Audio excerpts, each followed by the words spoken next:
Bonjour, je me présente, Eliaou Drey, expert comptable au sein du cabinet Drey & Drey. Voilà, nous allons aborder aujourd'hui les revenus locatifs en Israël. Il y a deux revenus locatifs en Israël, long terme et court terme.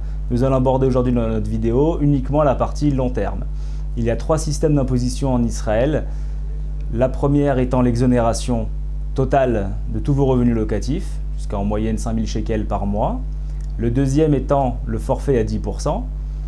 On paye 10% sur le revenu que vous percevez. Et le troisième régime que mon associé et frère va vous présenter, il s'agit du forfait du régime réel. Bonjour, alors je me présente, Nathaniel Drey, expert comptable, associé au cabinet Drey & Drey.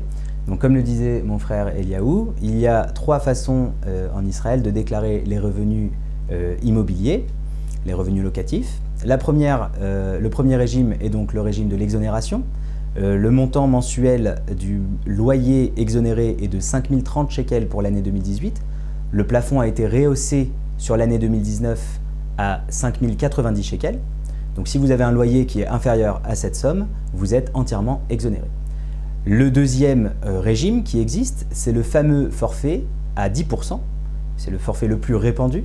Ce forfait vous permet simplement de payer 10% du montant global des loyers encaissés durant l'année sans avoir la possibilité de déduire aucune dépense. J'insiste sur ce point, vous prenez l'ensemble des loyers reçus durant l'année fiscale précédente, vous multipliez par 10% et vous avez jusqu'au 31 janvier de l'année suivante pour pouvoir aller régler cette somme, généralement à la poste, et vous aurez ainsi payé les impôts sur les revenus locatifs que vous avez eus. Il y a un troisième forfait qui s'appelle le forfait réel. Ce forfait permet de créer un mécanisme de déduction des dépenses sur les loyers que vous avez reçus.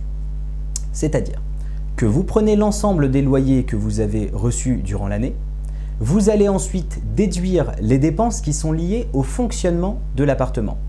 Les dépenses les plus courantes sont donc la arnona, Internet, l'électricité, les réparations et entretiens que vous avez pu avoir durant l'année. Bien sûr, ici, je parle des dépenses que vous avez vous-même payées. Si c'est votre locataire qui a payé ces sommes-là, vous ne pouvez pas les déduire.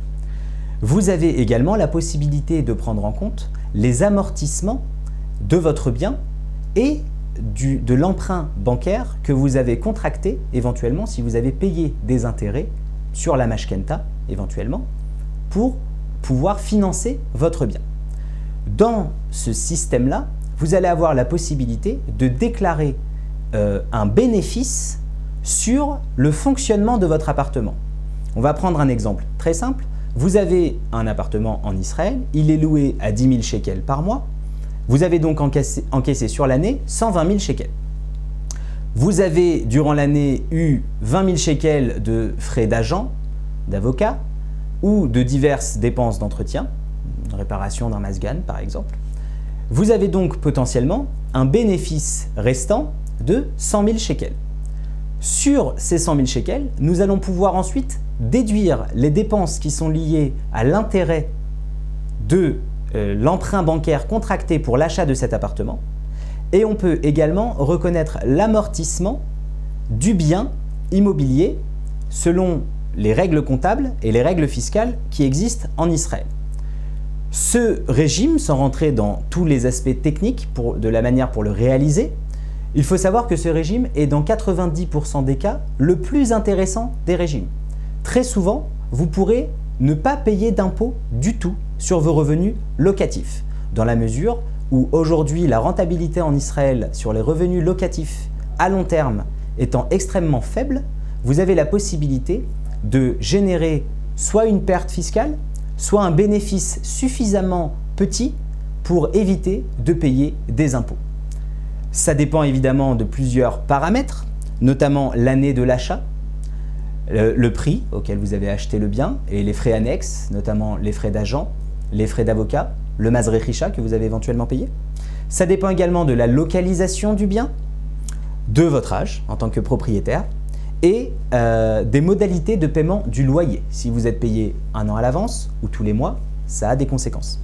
Il y a également à prendre en compte si vous avez d'autres revenus en Israël et quel est le montant des charges d'exploitation que vous avez dans l'année. Frais d'avocat, frais d'agent, réparation.